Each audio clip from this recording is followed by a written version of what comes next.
I grew up in these waters, and we didn't really worry about great white sharks. But now with the seal population coming back, the sharks follow. And so it's both terrifying and fascinating. Jack Farrell has been captain of the Shining Star for 15 years. I run this boat all over the seacoast, pretty much from Rye up to Ogunquit, everywhere in between. Always wanted to be on the boat all day, and now I am. He knows of sharks in the waters off the New Hampshire coast and will never forget the time when he saw a great white shark. It was beautiful. It just kind of, magnificently cruising along. It owns the water. We just stopped the boat. There were probably 30 people on the boat, and we just stopped and watched it. Captain Jack's sighting was telling. There are now more sharks off the New England coast.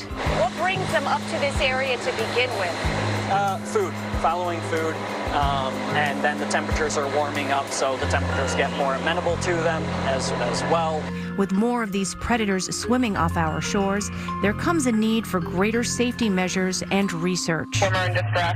It appears the female may have been attacked by some sort of animal. The unfortunate event up in Maine that cost the life of that lady, that shark attack, that was a wake-up call for us. The obvious question is, what does that mean to Rye? Rye Fire, New Hampshire Beach Patrol, and researchers from the University of New Hampshire are all using information on great white sharks gathered from receivers placed strategically along the New Hampshire coastline. It just fires me up that we're part of this big system that's looking for public safety and science all up and down the shore. It starts in June. The moorings are pulled on the boat. Dr. Nathan Fury, a marine biologist from the University of New Hampshire, attaches the receivers.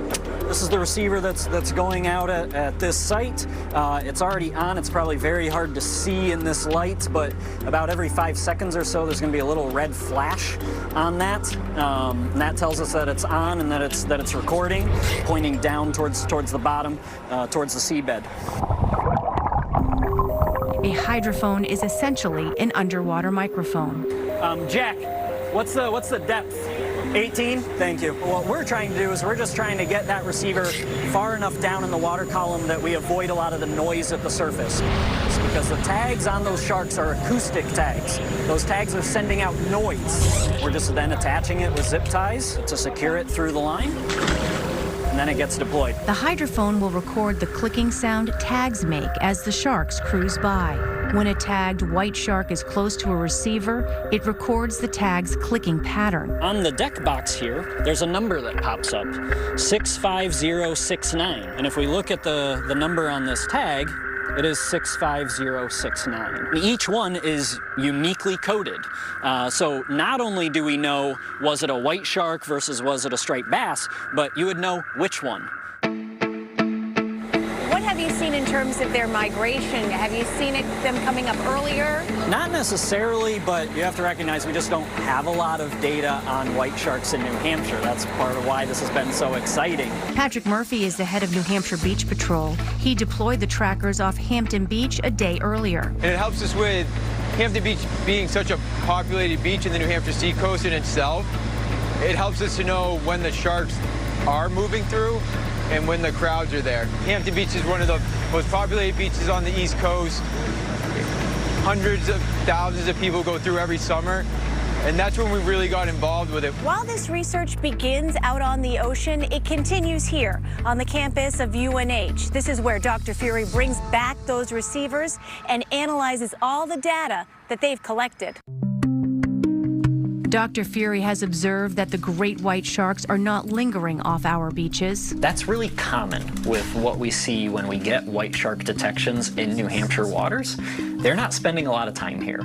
Most of the time, it's 10 minutes, 20 minutes, 30 minutes, and then they're gone. They're not going to our beaches and seeing that as really good high-quality habitat to hang around. Instead, they're using New Hampshire waters as a bit of a highway to keep going further up the coast to try to find places to feed. Olympic rower Michelle Sexter lives in Portsmouth and has rowed along the New Hampshire coast. She has not yet seen a great white shark. I try not to think too much about the shark sharks that are lurking below because it's a little scary, but they're part of the ecosystem, so knowing that we're tracking and researching is really exciting to hear about.